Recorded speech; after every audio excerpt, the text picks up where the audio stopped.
dalam rangka menjalankan fungsi pengawasan di bidang kepabeanan dan cukai.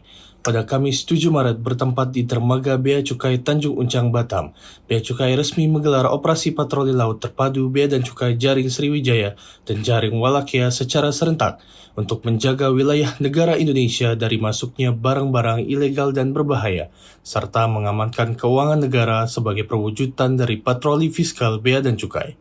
Direktur Jenderal Bea dan Cukai Askolani menyampaikan pada operasi patroli laut terpadu Bea dan Cukai tahun 2023 lalu, yang beririsan dengan operasi patroli laut terkoordinasi Patkor Kastima ke-27.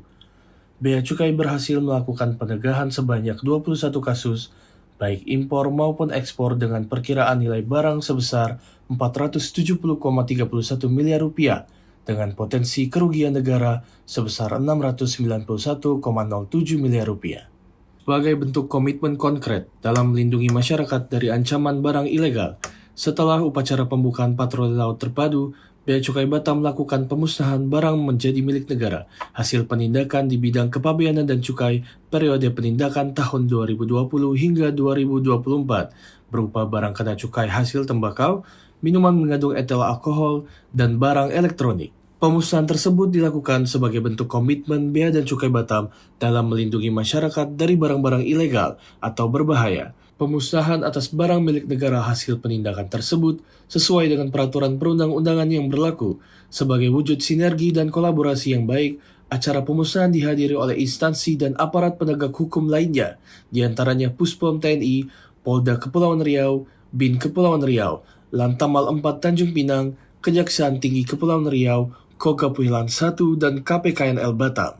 Askolani menambahkan sesuai dengan pasal 33 PMK 178 tahun 2019 yang mengatur tentang BMN bahwa BMN dimusnahkan dalam hal BMN tidak dapat digunakan, tidak dapat dimanfaatkan, tidak dapat dihibahkan, tidak mempunyai nilai ekonomis, dilarang diekspor atau diimpor, dan atau berdasarkan peraturan perundang-undangan harus dimusnahkan. Kegiatan pemusnahan yang dilakukan oleh Bea Cukai Batam bukan hanya sebagai bentuk penegakan hukum, tetapi juga sebagai komitmen konkret dalam melindungi masyarakat dari ancaman barang ilegal.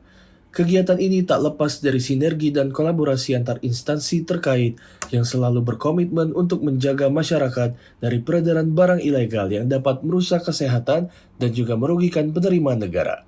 Dengan dilakukan pemusnahan BMN hari ini, diharapkan juga dapat memberikan efek jera dan menekan terjadinya pelanggaran yang serupa.